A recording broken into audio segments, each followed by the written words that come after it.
Hi, welcome to the Lazy Parenting Podcast, episode 3. I'm really excited today. We have a very special guest joining us today. Her name is Amy Hudgens, and she is the co-founder of the Nourished Girls Project. So welcome, Amy. It's great to talk with you today. Thank you. Thank you so much, Stephanie, for having me on today. I'm just so excited.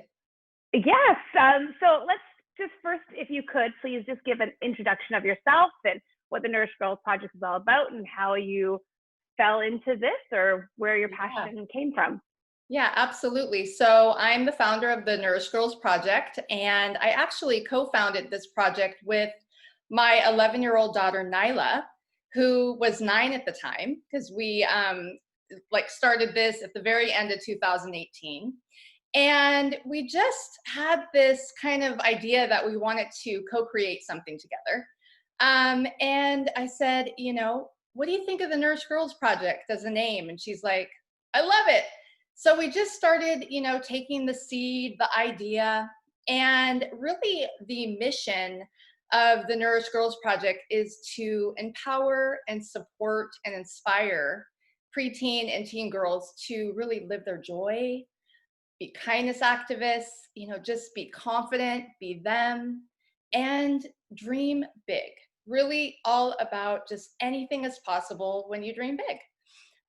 So that was kind of like the start of what we wanted to do with the project. And we knew we wanted it to be a mother-daughter creation. And That's then, awesome. no, thank you so much. And then something kind of unexpected and cool happened. Excuse me. We draw from an inspirational deck every day from Gabby Bernstein. I don't know if you know her, but we draw from her inspirational deck just about every day. And one day, Nyla was drawing her card, reading it. And she's like, Mom, what if we developed and designed a card deck for girls my age? This is kind of, we can draw off this, but I want to do one for girls my age. And it was like, okay, cool. And, not very much longer, we started having some art experiences with preteen girls. Long story short, 16 preteen girls. I think it was about 6 different art experiences. And we developed a 52 card deck, inspirational empowerment tool called the Nourish Me card deck. And it has, I have a couple here to show you really quick. The front of it is rainbows. And thank you so much. I know it's hard to see on Zoom, but the front is rainbows. And then all of the cards have messages in them. And they're hard to see here, but they're all, messages that each girl created from, their heart, from what they're feeling. And all the art is created by the girls by watercolor. And so we just thought, well, we have a mission of the Nourished Girls Project, and now we have a product, and it just has kind of taken off from there. So, I could talk about this for 4 hours. So, so I wanted to go specifically. So I, as you know, I have 4 children, and my youngest is 11. And so she is just hitting that preteen, tween age and hitting, starting to go into puberty as well. And so I know that one of the things that you talk about based on your experience with women's health and nutrition is about helping parents and moms navigate these waters of preteenhood and tweenhood as they start to go through that. And I know that you have a 3-step guide that helps parents navigate that. So I was hoping today we could work through, and you could give a little synopsis of the 3 different steps. And then at the end of the podcast, I know that you have a special offer for the listeners of the podcast as well. So I know that's, and we'll kind of talk through those 3 steps, and then I'll ask questions along the way. And I'm looking forward to this because I've done it with one, but she was really easy. She was the oldest, and she kind of just did it all on her own. I didn't really have to do very much with her. But now I have another one going through it too. No, totally. And how it kind of came to be. So great questions. I love all of this. And, I have an 11-year-old too, so it's just so relatable. is that, you know, my background is I'm a board certified nutrition consultant for over a decade. So I've been working with busy moms and kids and their families and preteens for a long time. And, you know, the more exposure the Nourished Girls Projects started getting, the more questions I was getting from moms and grownups all about puberty, periods, prep, and like they're changing everything. So I kind of decided that, wow, this is coming up a lot, you know, and the theme was around, I'm not prepared. I don't really, you know, I don't have time for one more thing to do. Tell me what to do, Amy, you know. So I developed a 3-step system all around really nourishing and supporting the preteen, teen girls changing everything. And the 3 steps are kind of like this.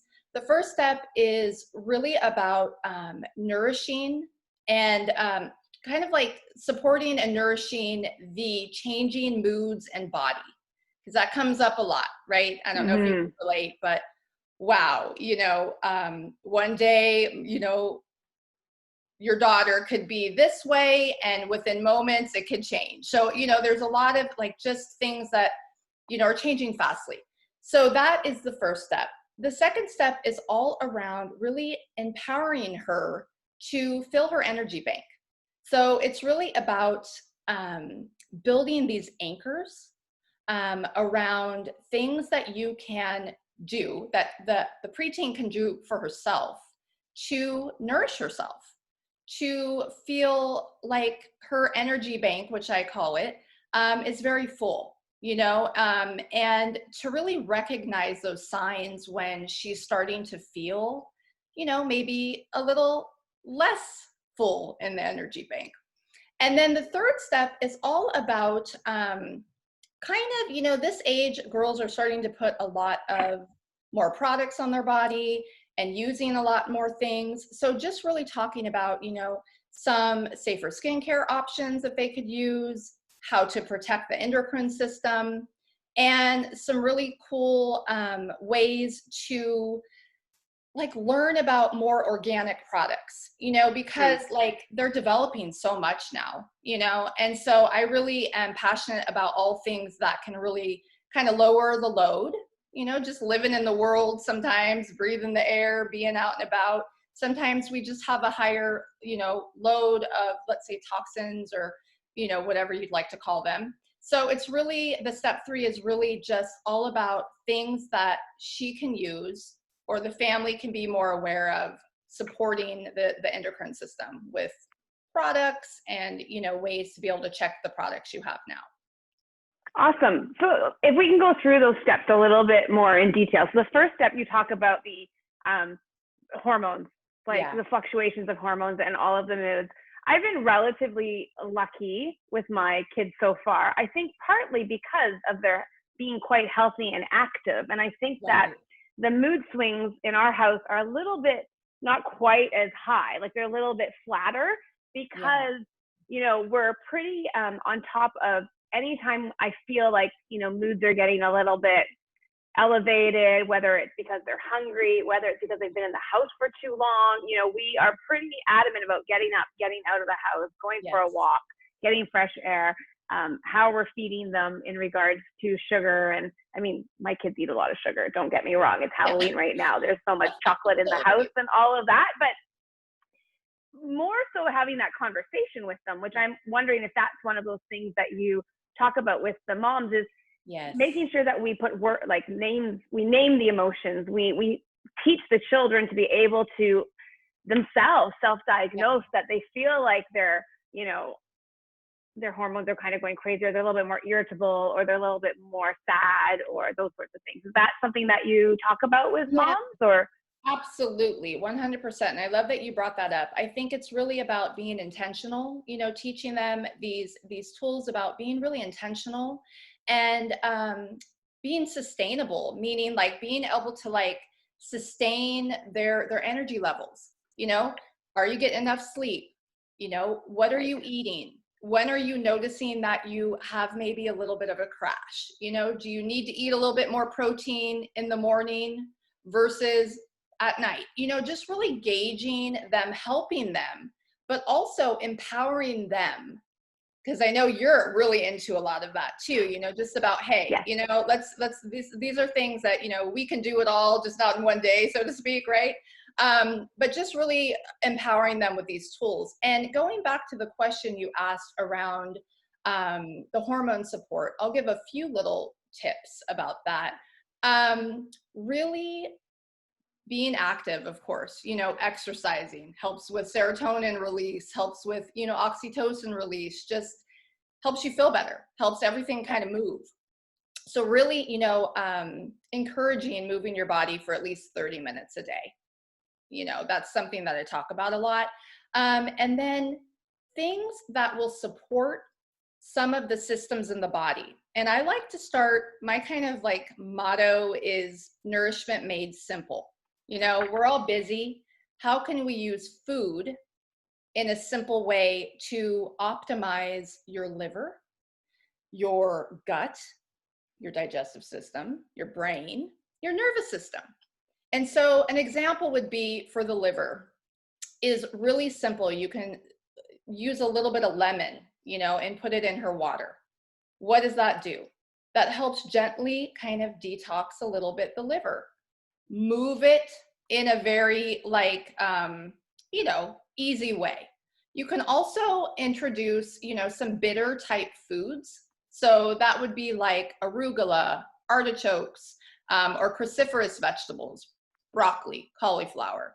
And I'll hear a lot, my kid doesn't, not a lot, but on a fair amount, my kid's not gonna eat arugula and, artichokes or whatever. But I'm like, well, maybe she will use the lemon in the water. So it's not coming from a place of you need to do all of these things, because that's not how I roll. It's really like individual, customized, meet you where you're at, and just use one or two of these things, if that makes sense. And for the nervous, oh, go ahead. No, I was going to say, I know that with habit building, I'm a big proponent of the 30 minutes exercise and habits, and I've been working really hard on through COVID, just on myself with my own health and my own mental well-being. And it's always easier, I find, to add a habit than it is to take away something. So even if it is just, figuring out, can we cook the broccoli or something like that in a way that they'll eat it, whether it's raw or cooked, or, adding one kind of thing into our kids' habits as well, into their diet, I find that that's often helpful as well. Oh yeah, I love that you mentioned that, because it is these anchors and these habits that, as you know, when you do them over time, they really kick in when they need to, and things are different right now. Kids are on computers a lot more, we're experiencing just a different time. And so while you're building those habits and then weaving in, let's say the roasted broccoli or the cauliflower mash maybe, or a little bit of arugula with some dressing on it, and having them be the driver too in the decision making, like getting them involved, I think is really helpful, because as you know, sometimes they'll be like, I'm not doing that. I want to make my own decisions. Great. Let's think of some options. You know what I mean? So, and I think one other tip around the nervous system, which everyone's nervous system right now, I think has, maybe had some sort of feeling to it that may be different than before COVID hit, is just, getting your feet on the ground, your bare feet on the ground, just really simple things. That doesn't mean you have to go to the beach. Doesn't mean that you have to go to a forest. It's just get your feet on the ground outside. Maybe take an Epsom salt bath. Epsom salt is really good for getting into your skin, which is the largest organ in your body, and have the magnesium, the calming effects. If you don't have a bathtub, you can do a foot. You can take some magnesium and put it in even a pot and stick your feet in it. So a lot of people say, oh, we don't have a bathtub, it's not going to work. No worries. Put it in a little pot, put your feet in it. So it's just really about finding simple tools. One other thing I'll mention is the sugar, because it does come up a lot. My daughter's craving a lot of sugar around, when the hormones may be fluctuating. And I I'm the nutritionist that likes dessert. So, here I'm going to say, all right, what is she craving? Is she craving apple pie? Is that what she's wanting to eat? Well, let's maybe take an apple round, put some like almond butter or peanut butter on there, maybe some berries on top. And there you have a raw apple pie. So it's kind of about taking the things that, she really likes and swapping it out to something that maybe is a little bit more nutrient dense and could really like bless and serve her body. So, and I'm not like pro never have a cookie. It's like, there's a time for all that, but I'm just saying for the long haul. Right. And I think having these open conversations with our children as well, like I'm done having children. I'm not in pre-menopause yet. I'm still like, I'm not quite there yet, but like, I can definitely tell when my period is coming because I crave chocolates. Like I crave the sugar. And so having those conversations with my kids, like open and honest, Yes. them understanding that these hormones, like trying to get them to understand what's happening inside of them, that when they all of a sudden see that they blew up at their sibling, that they might realize, oh, that might be because of something I'm going through puberty and my hormones are kind of all out of whack right now, or what did I eat, or did I not sleep enough, or like just having those conversations always, I think the more we can educate our kids to take control of their own bodies and their own feelings and their own reactions to things, I think then we're setting them up for success for the long haul, right? So yeah, and I love that you mentioned just having these conversations, and having them see us be kind of going through our own fluctuations and the humanness, you know what I mean? And just the open conversations, I really believe are so important. And I know that everybody has different conversations and there's no, judgment or agenda around any of this for me. It's more like, just like you said, just kind of talking about it. And, if you have some chocolate, it's okay. It's like, I love chocolate. I eat chocolate probably every day. I eat a little bit more dark chocolate just because it has a little bit more of the benefits in it. But you know what? I love chocolate. They're eating a lot of chocolate right now. But again, I think it's important that they like having a conversation, like, well, how much have you had today? How are you feeling? What else have you eaten today? Right? Like, what are you balancing that chocolate with in regards to proteins and fats and vegetables and that sort of thing as well. So and a lot of time with with the sugar cravings, or when they're really wanting that, like you said, I love the questions that you're asking them, because it really goes back to what is kind of maybe a little bit depleted, or what's needed. So, or have you drank water today? Have you had some protein? You know what I mean? Have you moved your body? If after you do all that, you're still like really craving this, then have some chocolate or whatever, but really just seeing what else may be needed. Mm-hmm. Awesome. The other thing that you touched on that I wanted to go back to is this idea around tweens, especially as they're going through puberty, this need for them filling, I call them buckets, but like I call it like the power bucket, right? They need the attention bucket filled and they need their power bucket filled. And from babies till they're out of our homes, they need these buckets filled from us while they're living with us. And so the power bucket, I feel, is one of the ones that maybe give parents a bit of a hard time as our young children start to go through tweenhood and into becoming a teenager.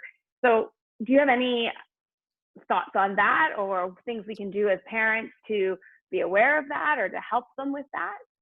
So tell me a little bit more what you mean by power bucket. Is it kind of like let me hear a little bit more about that. Sure. So I believe like children want to make their own decisions, right? They need to feel a sense of autonomy. And from the time that they're little, whether it's them picking out, I always talk to parents of young kids, that are struggling getting their kids dressed and out of the house, that, you give them the two choices and let them choose which they're going to wear that day. Limit their choices, obviously, when they're little, but and as they get older, they're wanting to make those decisions for themselves, whether what they wear to school that day, how they do their hair, what they're going to pack for lunch, what they're going to eat. And that as parents, especially as they're going through this time, in my opinion, I think that it's really important that we start to let them make those decisions and kind of back off.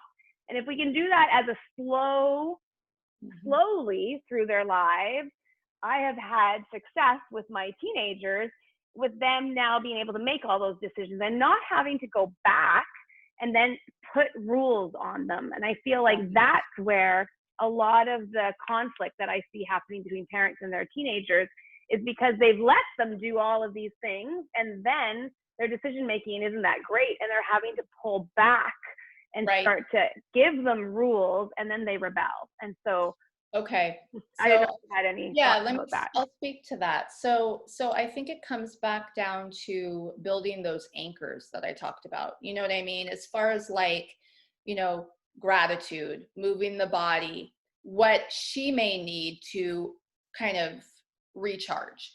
Every girl's going to be totally different, right? So so really encouraging. Like I have a conversation with Nyla, my daughter, quite often, you know, wow, you have a big week coming up. How are you feeling about that?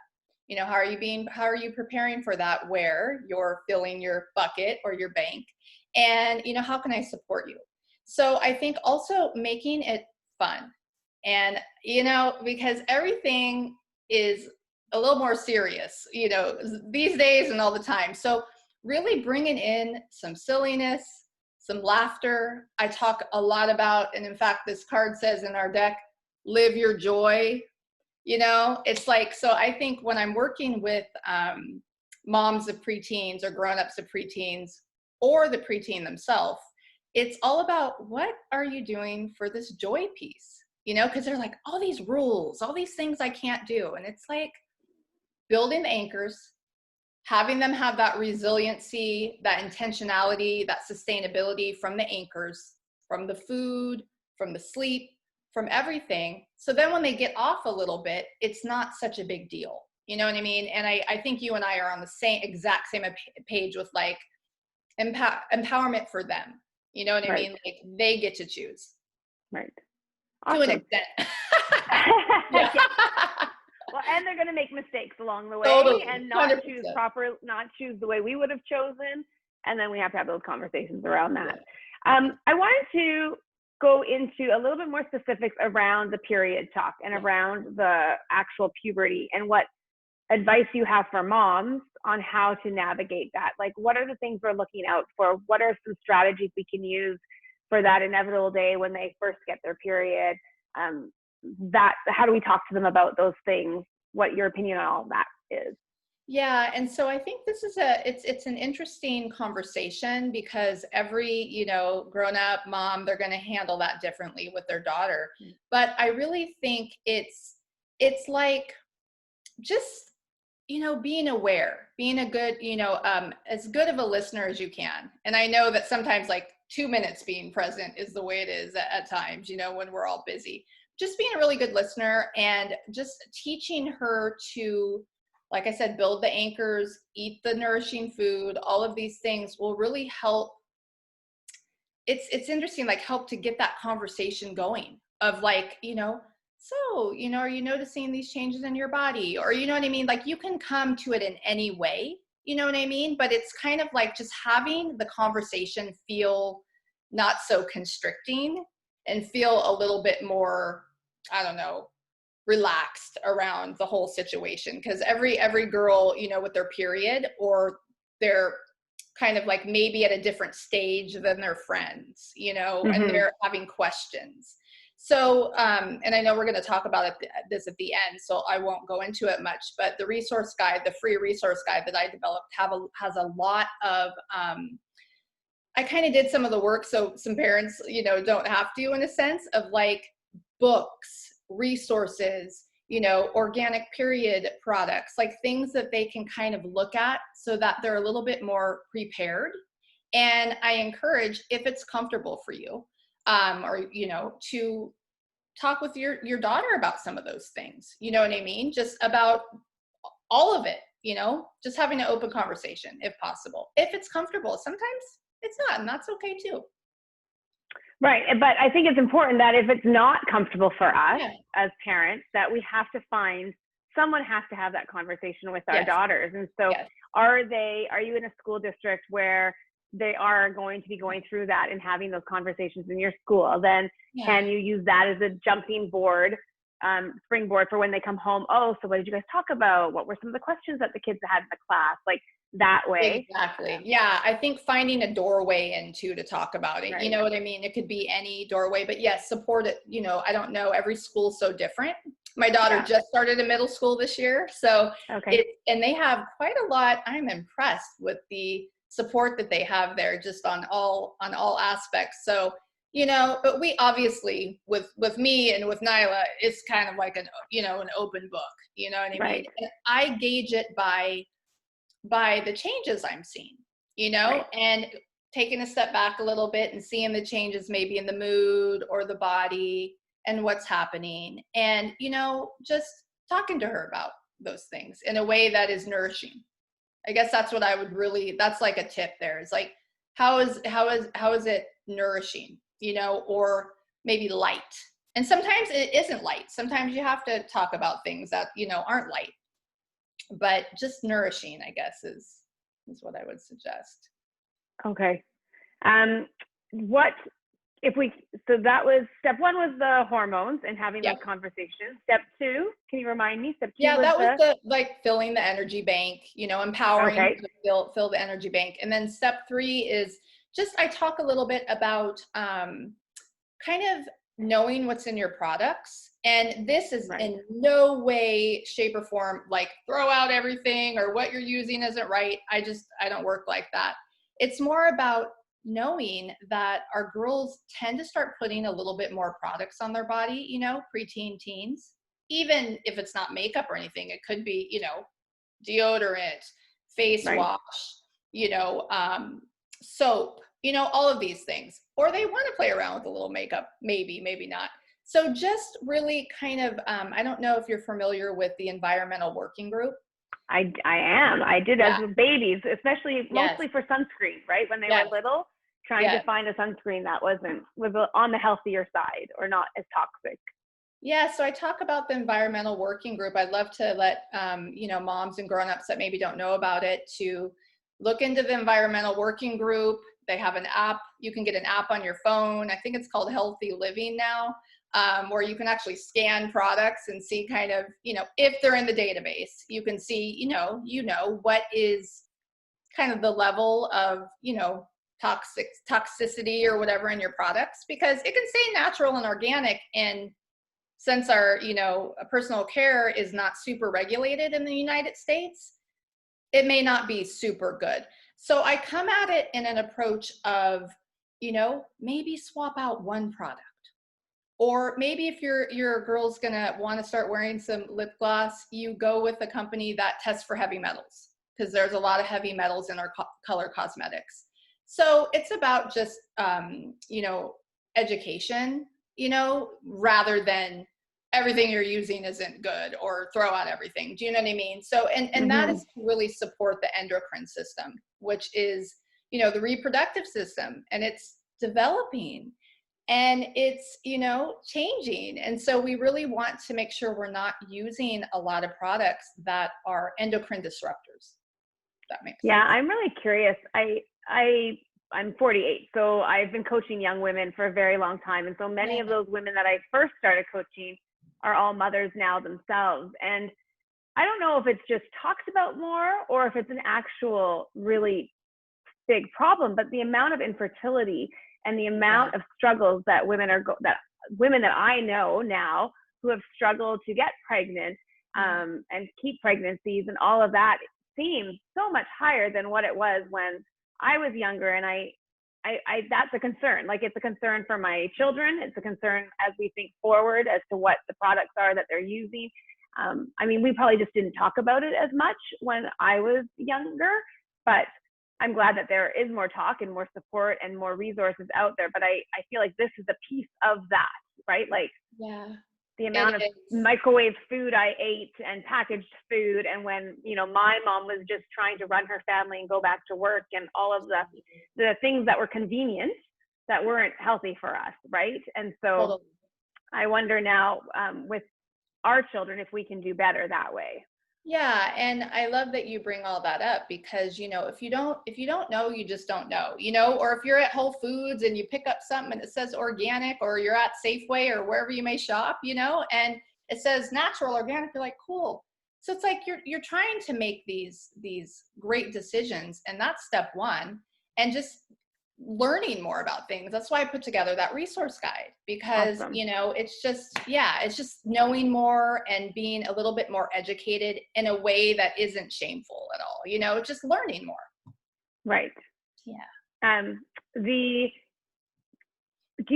So one of the things that I have done, she's 11, so I did with my oldest, was I put together a little package and put it in her backpack so that the first time she gets her period, that they can be prepared for that very first time when they're probably not going to be at home. And so that was sort of a tip that I have done, that I think it starts the conversation, like, what would you do if you got your period at school? Making sure you've had that conversation with them. So when they're 11, I'm going to put a couple, some pads or panty liners and a pair of underwear, in a little makeup bag that I have that looks very indiscriminate, like doesn't look like anything, that's just in their backpack.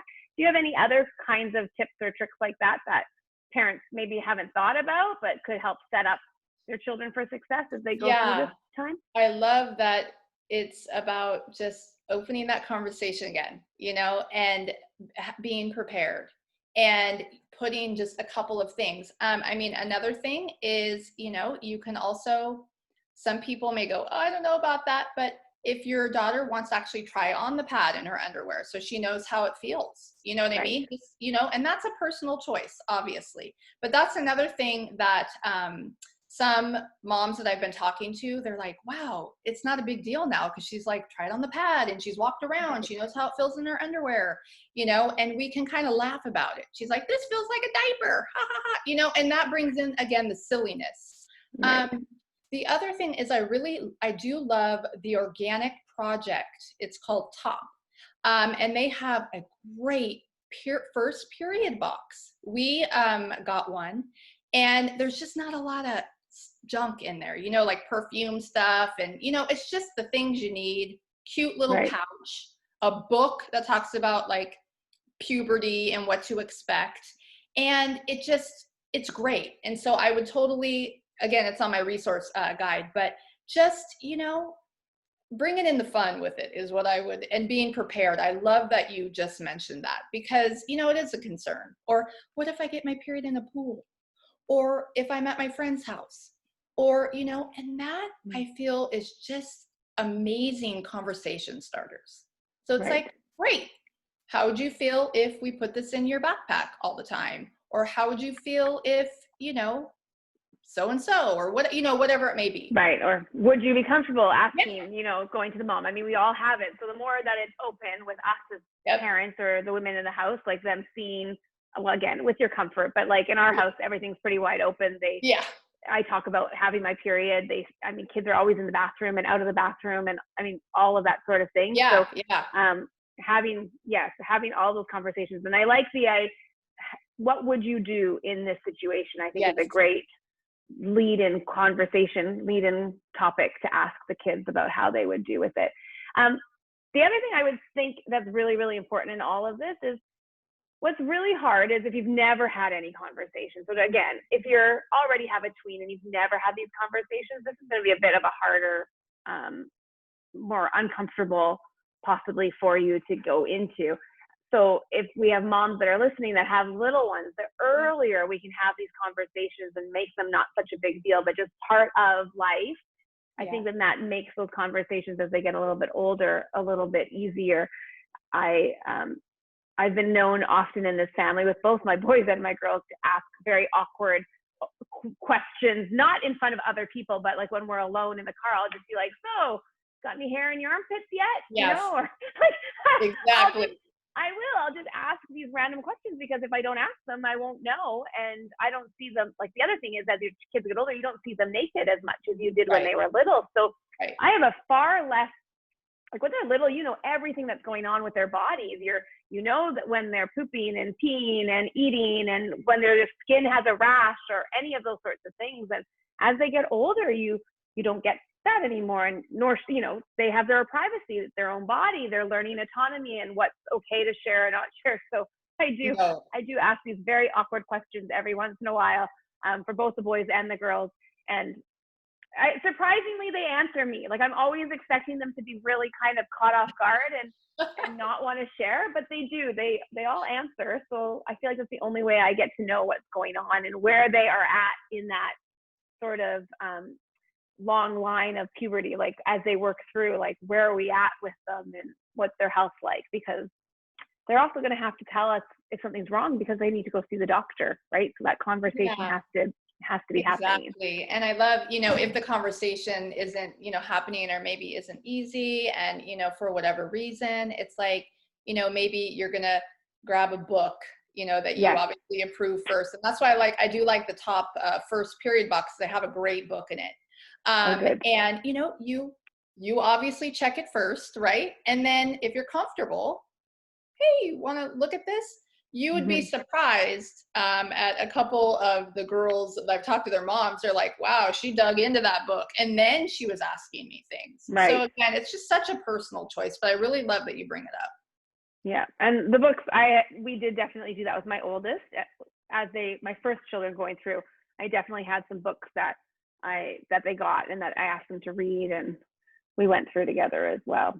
Yeah. So that's awesome. I love all of that. The other piece that I think you have that's a bit unique that I get a little bit of because I work with so many young women, but is most moms probably don't get, which is you get to work with young girls and talk to them and try to find out from them, what is it that they wish that their moms knew about the things that they were going through, or what do they wish that how their moms could help them more, or do they want more autonomy, or those sorts of things? Do you have any pieces of advice in regards to that?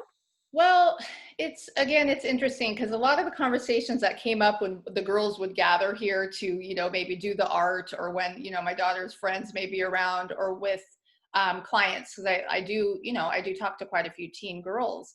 It's just kind of like they say a lot of the same things, like, oh, I just want to, be more independent. Like, I don't want to have, I want to make my own choices. Like, I get kind of embarrassed around things, or, you know what I mean? It's just so different with as you have 4 children. It's so different with every single, child and how they, do all of that. So it's a little bit, I'm not really sure exactly how to answer that question, but okay. I would just say that, the big theme is kind of like, is this normal? Is this, I kind of want to deal with this a little bit independently, but yet you can tell that they're like, well, is so-and-so having this, or is so-and-so looking like this, or what's going on? A lot of the stuff that come up with the friendship conversations, you know what I mean? So it's dynamic. Right. Yes. One of the things that I've always tried to instill in my kids is don't be the first. I mean, they can't help it if they're the first one to get their period, or the first one to develop breasts, or the first one to go through those. But I'm always like, sit back and kind of watch, whether it's relationships or one of their friends is starting to date a boy or is exploring other things. I can't think of an example, but I'm always like, just sit back and like watch what happens, like learn from your friends, from their, mistakes and missteps and all of that. And then you can decide for yourself, are you willing to take that risk? Is that something you want to participate in or partake in? And I've always that's been an overriding theme in my house is don't be the first to try something. Just kind of sit back and watch and learn. And it's been actually really, really great. It's been one of the ways I think my oldest really does. She kind of sits back and watches what happens and then can make her own decisions based on what she sees, because obviously she's not seeing that in my house. That's only through experience that they're going to learn those.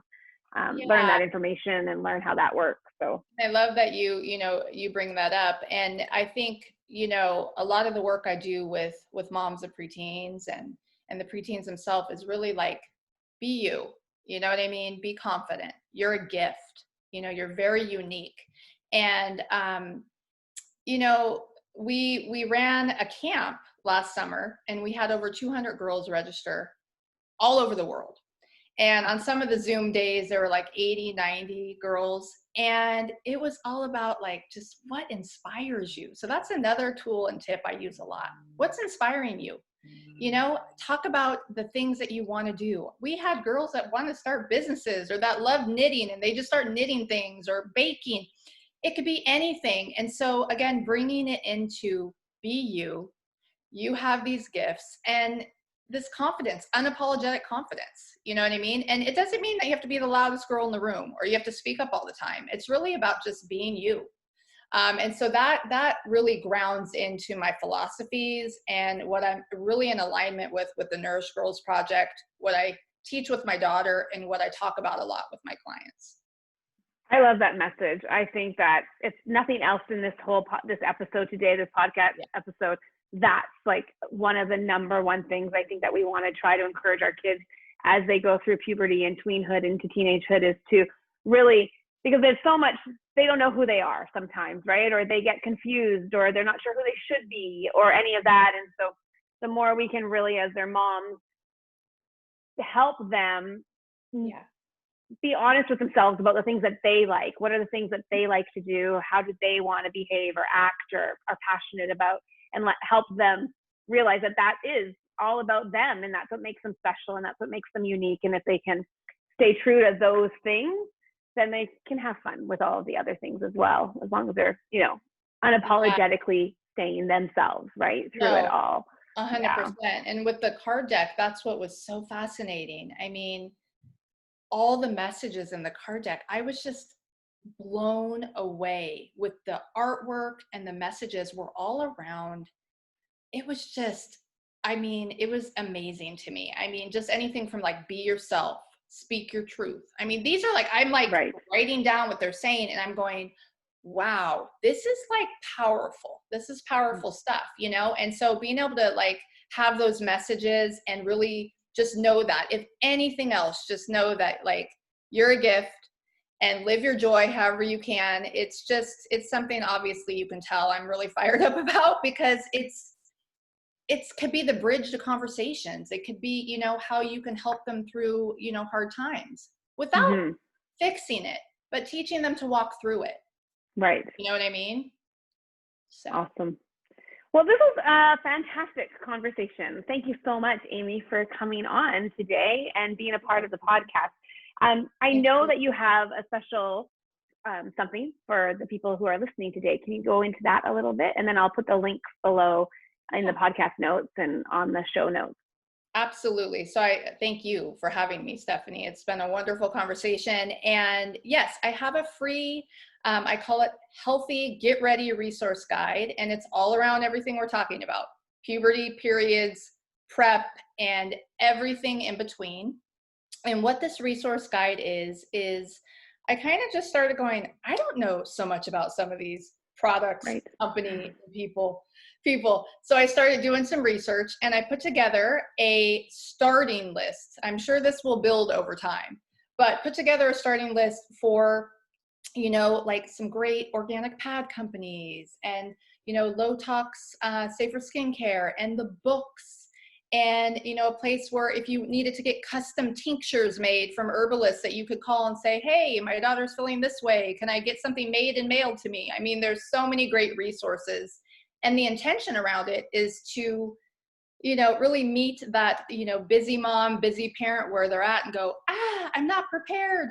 Okay, great. Click on this link, order yourself a first period box, get this, whatever it may be. You'll be a little bit more prepared.